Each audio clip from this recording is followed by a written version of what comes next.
Right, welcome back, guys. We are 22 weeks out from show numero uno.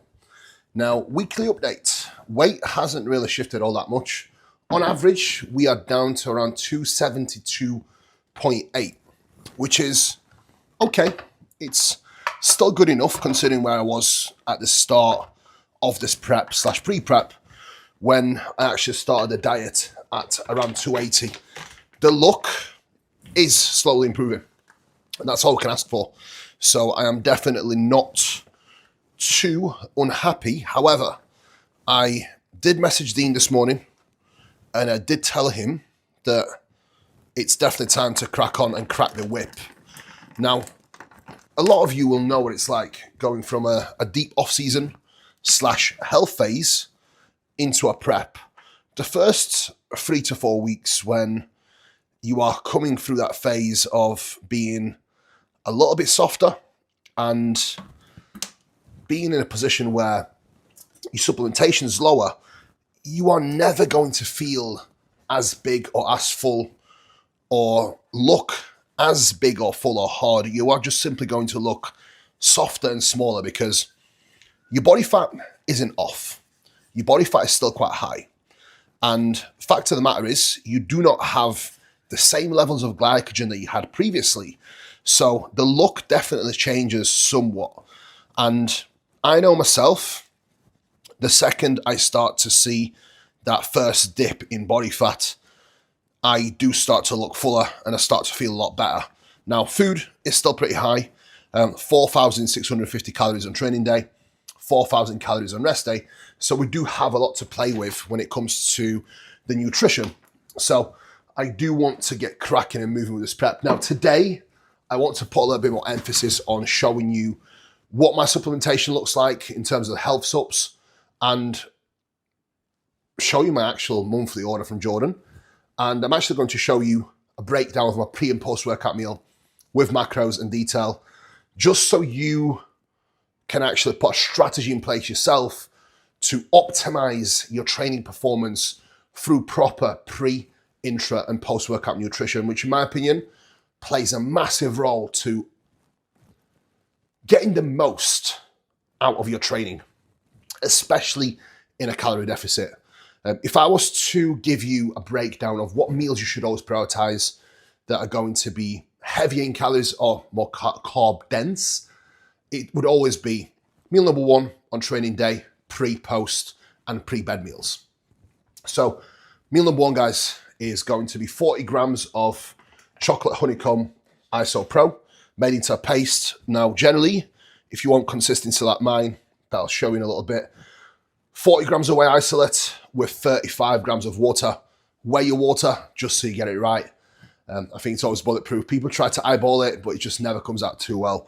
So if you want it thicker, just add a little bit less water. If you want it runny, add more water. But again, if you make it runny, it won't be a paste. Now, for my... the cream of rice that I do have here is 140 grams of the vanilla, which I am a massive fan of, I'm not going to lie. My favorite flavors from Trained by JP especially, which is the best quality cream of rice out there, is vanilla, custard, white chocolate hazelnut, sticky toffee, and chocolate orange. I do like the apple crumble sometimes as well, apple pie, as it does taste like a little bit like apple crumble. So I do like to mix that in.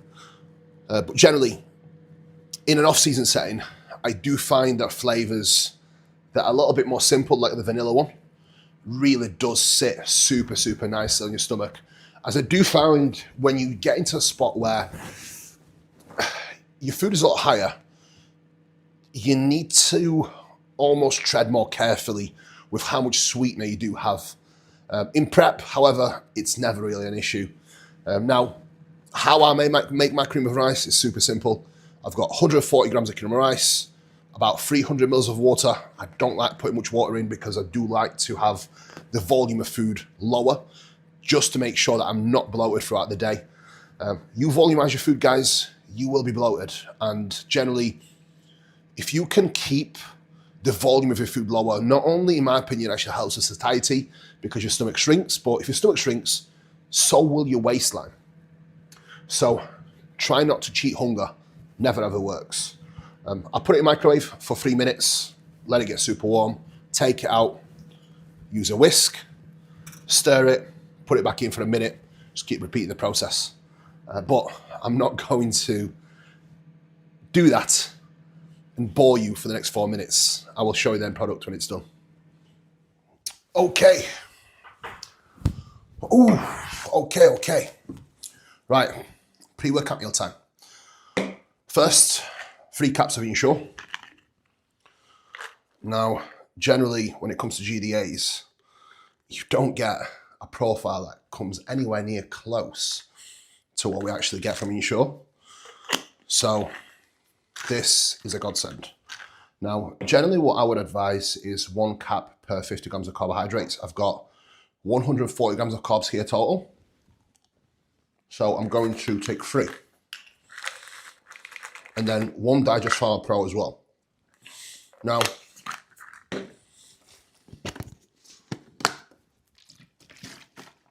the beauty of Digest Pharma Pro, not only it does contain betaine HCl, which actually helps you break down the protein, but it does have a patented ingredient, which is the BioCare Optimum Complete, which is a whole multi-enzyme complex, which does improve digestion tremendously. So for me, Digest Pharma Pro comes into play probably 3-4 times a day when I'm deep in the off season, or even in prep now, where our meals are still pretty large. So I'll normally take this before meal 1, before meal 2, 3, and generally probably before meal 5. Post-workout meal is fish and cream of rice. Digest super easy. Post-workout meal, I don't take it.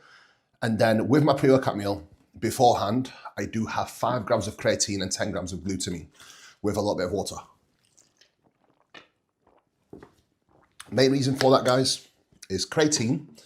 Again, amazing for training performance. It's a natural nootropic, but also it does work as a mild GDA, which helps further shuttle all the carbohydrates into the muscle. Now, I do have 2 grams of salt in this as well, already added into my cream of rice with a little bit of cinnamon on top. So this is how it's looking right now. Now, probably doesn't look as good as some of yours, but it sure tastes good. Especially the new honeycomb flavor is actually really good. So I do like that. Generally, my pre-workout meal is always quite carb heavy, low fat, but I do tend to make sure that this is eaten around 6 to 90 minutes before I train. And generally, after this meal, 60 minutes after eating it, my stomach's empty. Now, this meal is 40 grams of whey iso pro, 140 grams of cream of rice, 20 grams of raisins inside it, and then I've got a pineapple, which is 100 grams of pineapple here as well. If I actually forget. Right, I actually forgot my omega, which I normally have in like little containers on the side. So I generally put this, that's my omega serving for tomorrow. And I split it between all of my meals. So 10 capsules per day is what I take in on a daily basis, which is 10 grams of fat coming from actual directly omega source, which is unbeatable when it comes to the quality of fat that you are taking in. And that is a variable that stays in year round. So no matter how low my food could potentially get, I will always keep that baseline level of fat that's needed, in my opinion, that comes from a high quality omega source. Now, generally, if I was to give you a number of what is the lowest your actual fat can be set at if you are an assisted athlete and you do not need fat for function, I would probably say around 20 to 30 grams and even as low as 10 grams per day, which is going to be very hard to get because even foods that are basically no fat do contain a little bit of it in, such as chicken, etc. So it would be very, very hard to get such a low-fat diet. You'd need to literally have like rice and egg whites all day, which is not really realistic or sustainable for anyone. And I do think that generally most athletes will feel much better with a little bit of fat added in there. But my preference always has been slightly lower when it comes to fat intake. Anyway, I eat my pre-workout meal. I sit down 5 minutes, watch some YouTube. Then I will always get up, do another minute on treadmill just to get my digestion going and accumulate some more steps for the day. Then I will get my pre-bed meal ready in the same bowl, I know. Just being efficient. Normally Meg would wash it, but she's not here today. So I've got 100 grams of cream of rice, chocolate orange, which is definitely amazing if you have got a sweet tooth like myself. Then, intra-workout, guys.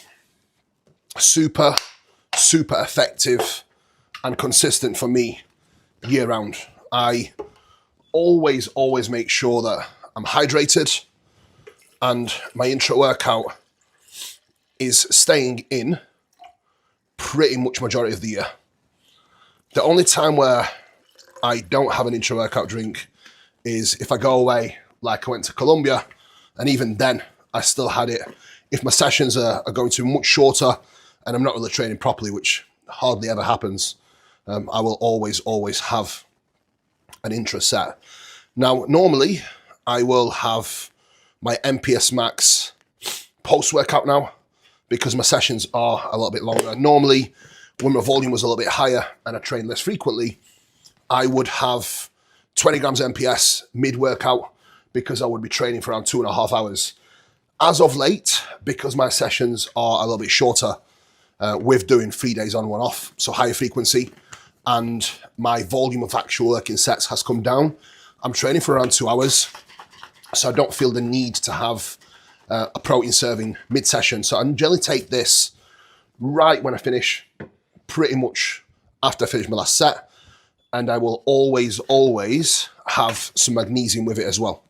So post-workout, I will either have 2 unwind or I will take some magnesium. The reason why I would never have full serving and unwind is because I finish training around 4 p.m. and I go to bed at 8:30. So my serving of dream sleep normally goes in about 7:30. Now, because dream sleep already has a high dose of ashwagandha and unwind does as well, it can actually cause anxiety when you do take in a higher dose of ashwagandha. So I tend to avoid it. Now, 22 grams of pumpage, which is a staple. And I generally take this in around 45 minutes before I train. Another 3 grams of creatine, that goes in this. Sorry, that's actually glutamine, so I do need to have 10 grams of that for hydration in the gut. And then I will take a little bit of creatine in as well. Now, glutamine, I actually take 10 grams in the morning, 10 grams pre, intra, and 10 grams pre-bed. And anecdotally, what I've actually seen, guys, pre-bed is that I am getting much better sleep having creatine added in there.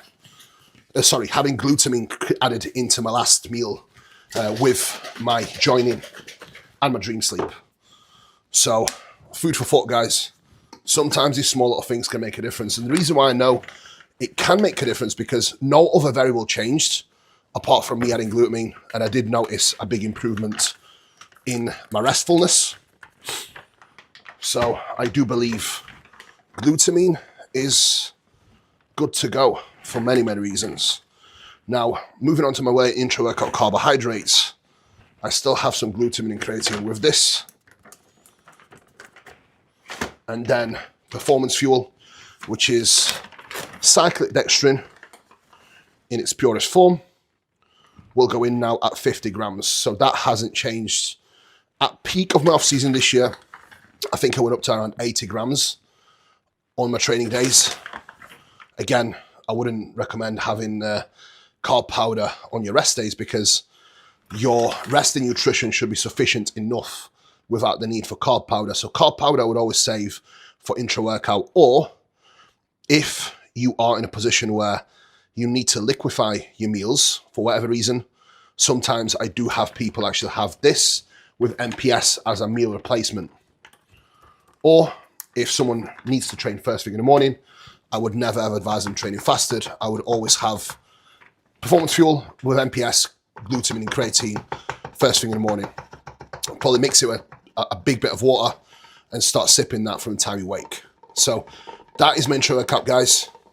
It has always been important for me to maintain at least 25 to 30 grams of carbohydrates going into my intra-workout. And I always notice that my energy is better in my sessions, and so is my training performance and recovery. So this is my arsenal of supplements for my pre, intra, and then post-workout. I do have some more vanilla cream of, I think this is white chocolate hazelnut, actually, white chocolate coconut. Actually, this is white chocolate coconut cream of rice with 100 grams of blueberries and some fish, which I'll show you post-workout anyway. But this is a staple, guys. If you're not using an intra-workout, guys, you definitely should be, especially from J by JP, the highest quality, code Kuba 10, you know the drill. Right, some of my absolute must-haves in my supplement arsenal. As you can see, I always have our tablets or health subs laid out for morning and night. We've got vital support, magnesium, which I take 5 times per day, and I do spread it out in little cups with my omegas. So on a rest day, for example, I will take in 2 omegas and a magnesium for 5 meals, and then my last meal pre-bed, I do have Dream Sleep, which contains magnesium in itself. We've got, I can never pronounce it, but anyway, you've got the Pisigonol. I've got no idea how to pronounce it, but anyway, it's a great supplement, plenty of research behind it. As always, Jordan always invests in supplements that do have a lot of research behind it. Love Heart and Heart Care, both are a staple when it comes to management of cholesterol and management of lipids. For heart health, I think these are unmatched. I actually take a double serving of both, and you will have seen my blood work already on the channel. It is pretty good. And I do attribute my blood work staying good down to, one, being sensible with my nutrition and my supplement use, but also making sure that I stay on top of my actual supplements like this. Curcumin, I actually take in 3 pre-bed and 2 in the morning, as the bioavailability is a little bit lower when it's oral, and I do think a higher dose does a better job. Key is making sure that it is a patented ingredient within these, if you do buy curcumin from any other brands. So make sure that you are paying for what you get. Estral control, very good, especially now in prep. D3 and K2, I actually take 5 of these per day now. I'm up to 20,000 IU daily, and this puts me at like the upper range of norm within my blood work. Because we live in UK, sadly, we do not have much sunshine, right? Which will inhibit your ability to get your D3 levels up. So what I do suggest for some of my clients as well that are living in UK is short stints on sunbeds will actually improve your ability to absorb more D3. So definitely an option you can explore if your D3 levels are low. And obviously the most important one, which I actually took across because I forgot to take it, it is the Omega Pharma Pro. So like I mentioned earlier, I have 10 a day, which again will provide you with a ton of quality omega-3 oil. Now, people always ask me the question of why don't you just eat fish? I eat wild salmon every single day. To get the same amount of omegas from wild salmon as I get from this, I would probably need to eat like 10 kilo wild salmon. So it's just not realistic. So that is my arsenal that I take in year round, no matter what, no exceptions. It's a must that these actually stay in. So on top of this, obviously Dream Sleep goes in, and Unwind sometimes as well. Vitamin C as well, sporadically I do add in. But generally, if I was to say, what are the supplements that you should all be taking if affordability is there, I would definitely go with this bunch. And obviously Dream Sleep as a more of a luxury as well on top. Okay, we are on the way to the gymnasium. I was going to potentially go to Train by JP gym today, but I'm in prep, and when I get in my zone, I do not like to have much disruption to my day. So unfortunately I opted not to go, and it was probably the right move because it actually allowed me to get on top of my work and just get some bits organised that I'm planning on doing over the next weeks and months. So that, combined with some alone time, is definitely a good thing for me. I'm not sure about you guys, but I do like to spend time on my own.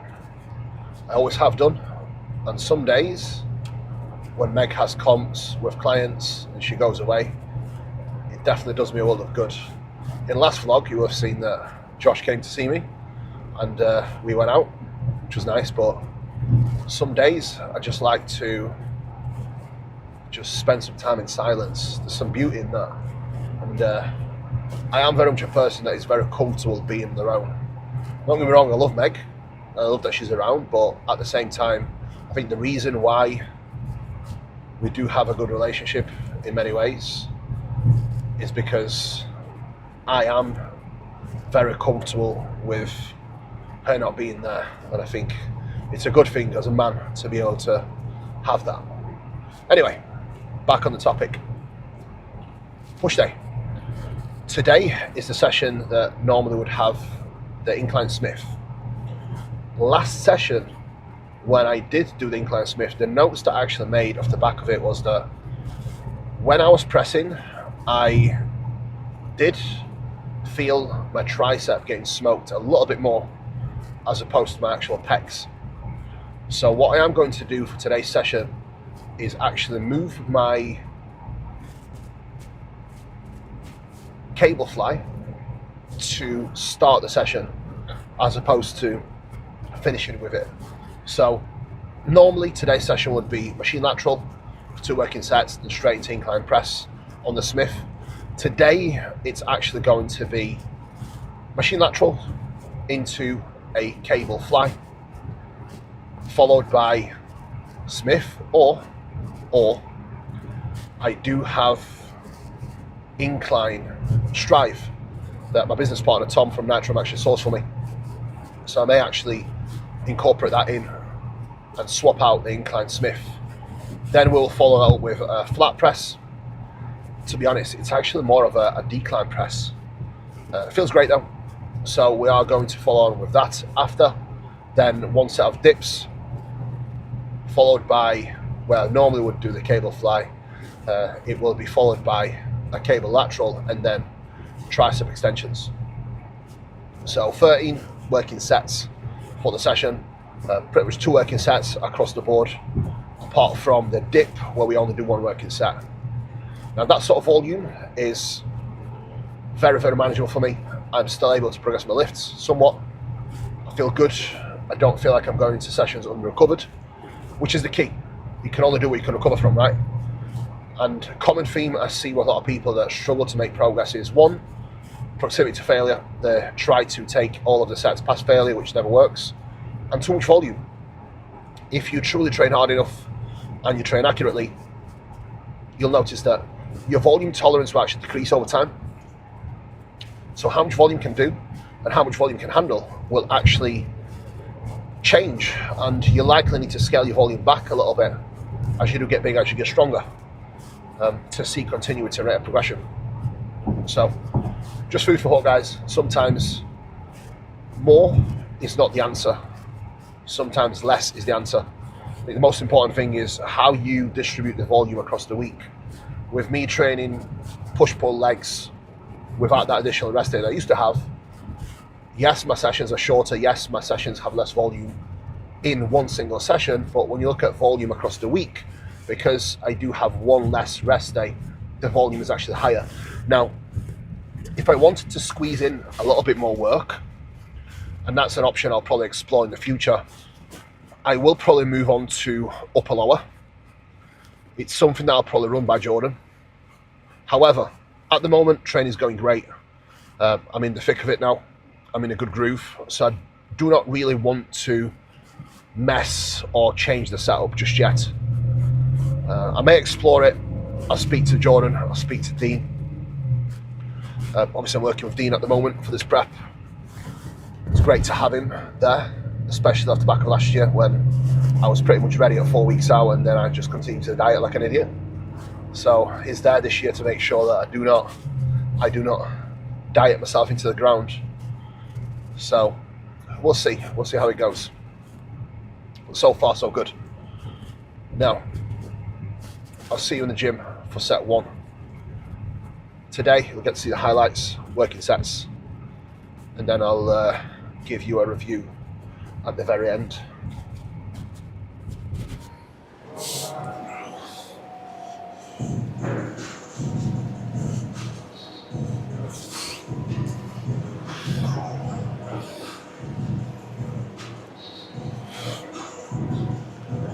Focus.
Right, so we are going to go into a cable fly to begin with.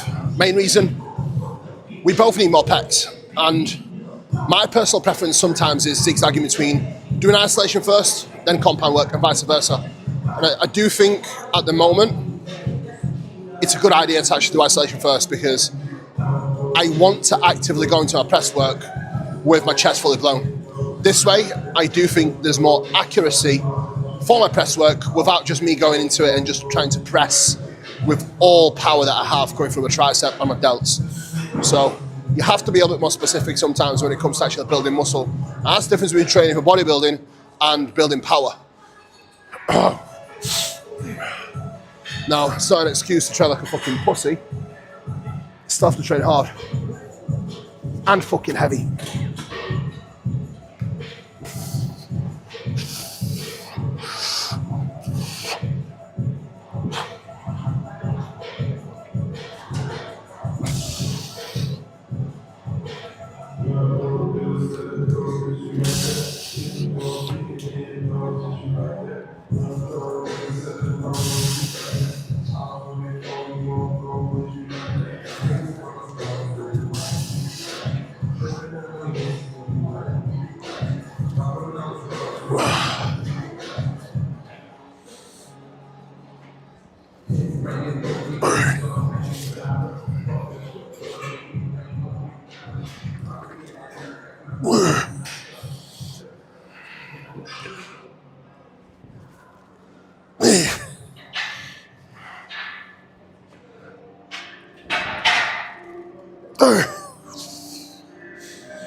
Okay, now the tempo here is reflective of the load that I'm actually using. I mean, we're using pretty much two-thirds of the stack here, so it is pretty heavy. If I was to go into the stretch pretty quickly with heavy load, it's a recipe for disaster, because as you speed up the rep here, the load actually gets heavier. So this is where you see a lot of people get injured, is speeding up to that eccentric and speeding up to the stretch. So try and avoid it.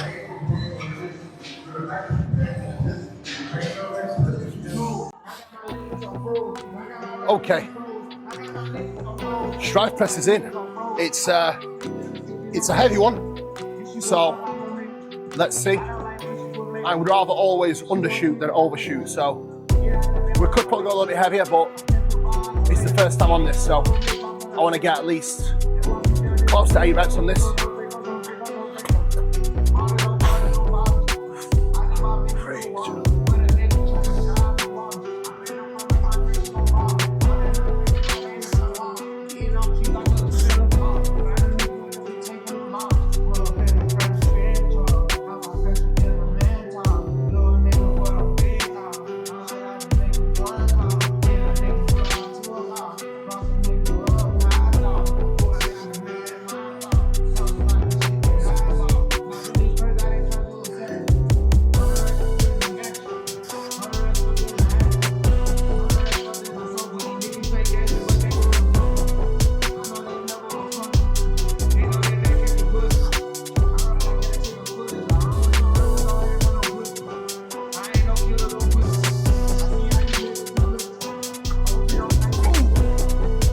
Perfect. Yep.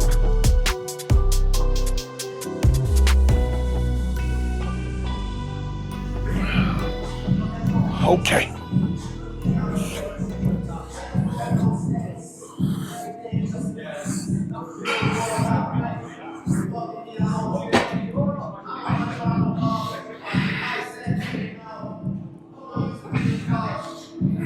Yeah. I'll do a touch.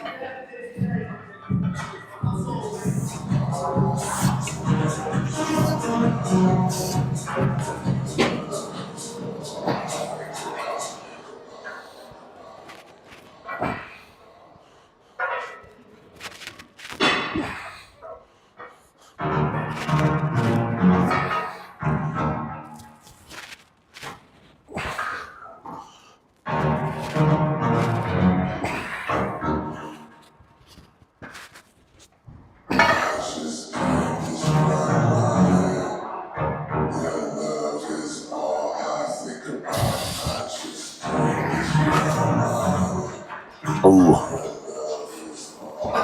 beautiful.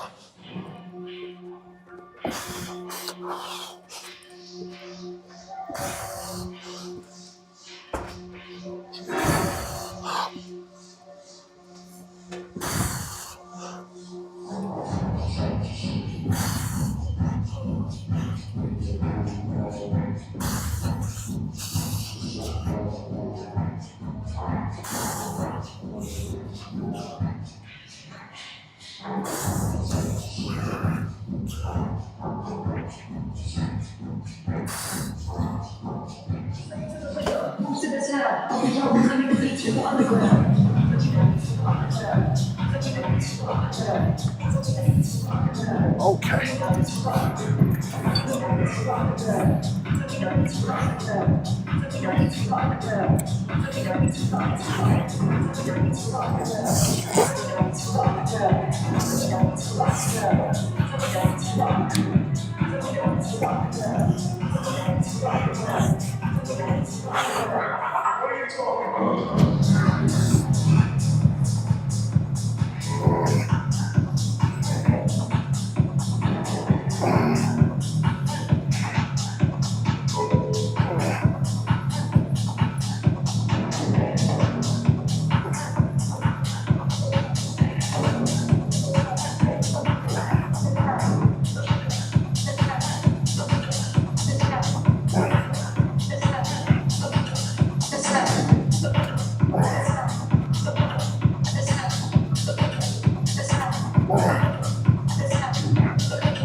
Oh, oh. Right guys, if you ever do any cuff work and you experience elbow pain, I highly advise using some lifting straps to actually grip in your hand. Now, when you create tension through your fist, you can actually generate much more force across your arm. So not only you have more power when you set, but you have more stability. And I feel like gripping these nice and hard negates shoulder and elbow niggles that can actually come from using cuffs, especially if you are using them with no tension created through the fist. Power comes from the floor with starting with the feet. That's where stability comes from. The same applies with your hands. You'll feel more powerful clenching a fist. Free tip for you.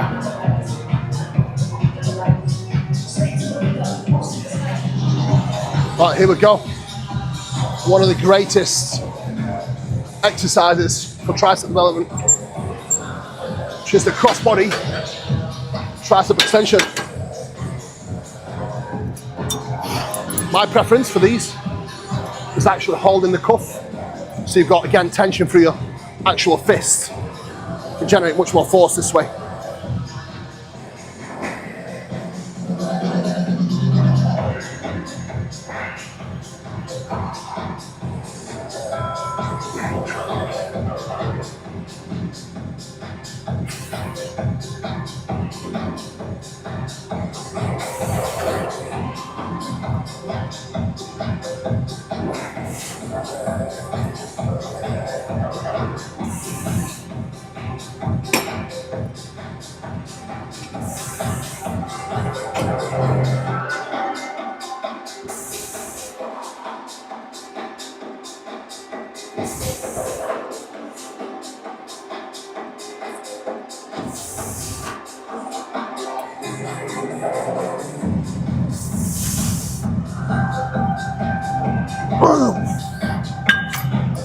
Okay.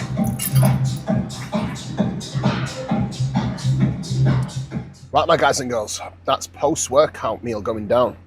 I will do a session overview on the way back home, but first, let's get into it. We've got smoked cod, taste divine, air fried with a little bit of, I think it's Nerda Sanchez, which is calorie-free flavor gang sauce. And then we've got white chocolate, coconut, cream of rice, which is my firm favorite, with some frozen blueberries on top. So we've got 300 grams of fish, white fish, raw cooked, and then we've got 150 grams of cream of rice with 100 grams of blueberries, and that is the post-workout meal. Hasn't changed, still the same, and it will probably remain the same for a little while before we do drop the calories down. So I normally eat this about 15 minutes after I finish training. Today, I actually did some posing after, as my rule now is no workout gets finished without a posing session, apart from legs. Leg day was still cruising in straight to post-workout meal. So I'll eat this and then recap the session will go down. Right guys, excellent push session has gone down. Now at this point in prep, when it comes to rep ranges, I tend to prefer to stick to around 8 to 12 for all of my press work. I know that at the moment there's a lot of research going around needing or wanting to or having to stick to lower rep work to manage fatigue and what have you. But sadly, the research is not really done on bodybuilders. It's not really done on guys like myself and my clients. And a common theme that I see with athletes that are at a very advanced level, when it comes to pressing especially, as you start to lose body weight, it's much harder to retain performance when you are trying to train in low rep ranges due to the loading and due to the loss of stability that you do have when you do lose body weight. So just a tip there for you guys. If you do notice that your pressing strength has taken a dip in a diet phase, it's completely normal and it's something you should expect. Now, one way to mitigate this is by simply adjusting your rep ranges adjusting some exercise selection, potentially moving away from dumbbell work and going into more external embrace patterns, which is machines. That will allow you to have more stability as you have less stability due to loss of body weight. So just something that you can incorporate within your training to get more out of it. Now, definitely a busy day for me. Haircut, done. Now back home to get my monthly supplements unpacked. There is some more bits here, but it's just more of the same that I do have pretty much showing you here. So this is my re-up of the stuff that I generally need and use the most, which is pretty much entire range. 2 scoops of joining every night, 20 grams MPS, as you all see on my stories. Intro workout, we've got my creatine, which I did 20 grams per day of. We've got cream of rice.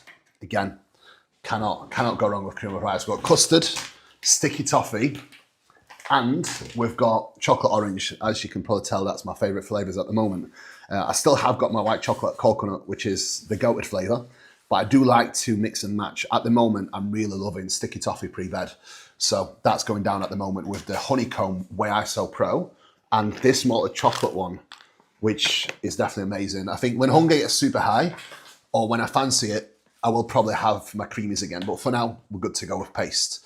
We've got glutamine as well. 40 grams per day, 10 grams in the morning, 10 grams pre-workout, 10 grams intra, and 10 grams pre-bed. So it adds up across the day. This is why I do get the bigger bags, which are generally cheap and very good quality from JMyJP. D3 and K2, I cannot stress the importance of utilizing this. Your vitamin D3 levels are going to really have an impact on your mood, your energy levels, and general well-being. So if you are living in the UK, you are more than likely deficient in D3.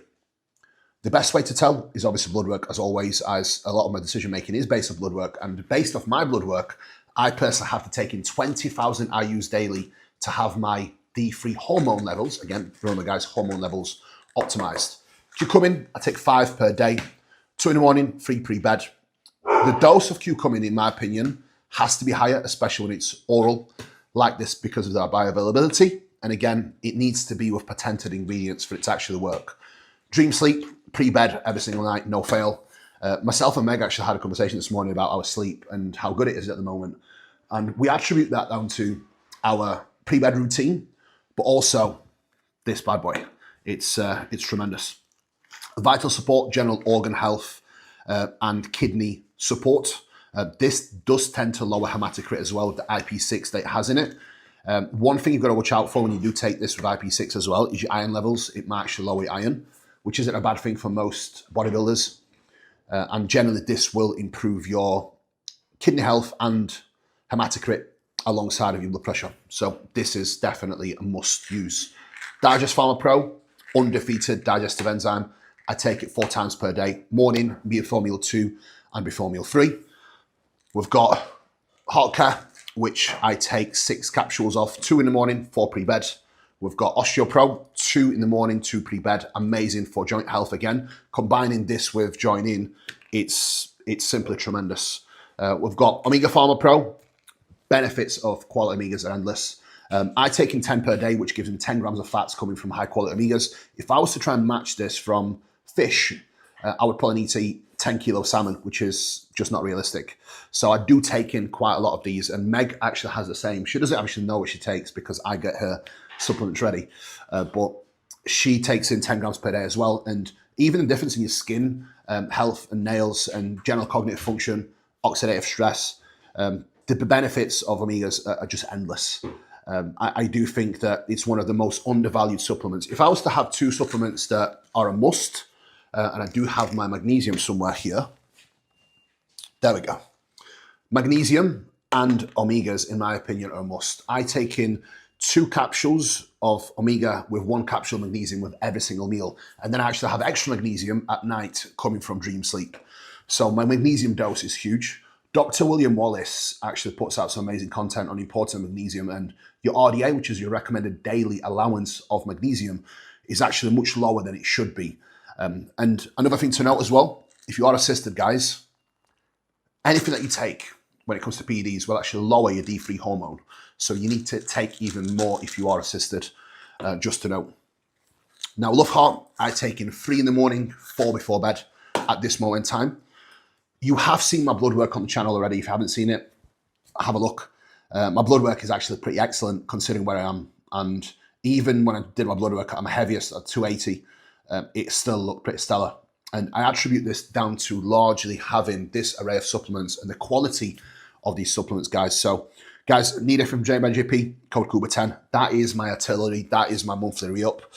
Some of the notables that are not here is my pumpage that we also take. And obviously, we've got the carb powder, which at the moment is down to 40 grams per day. So, guys, hope you found this helpful. Appreciate you watching the vlog. Please make sure you like, share, subscribe. And weekly vlogs will continue. And guess what? I actually have got the new vlogging camera, the Dismo. So I will be trialing that for my next vlog next week. And I'll see you again with hopefully better content. So guys, peace out.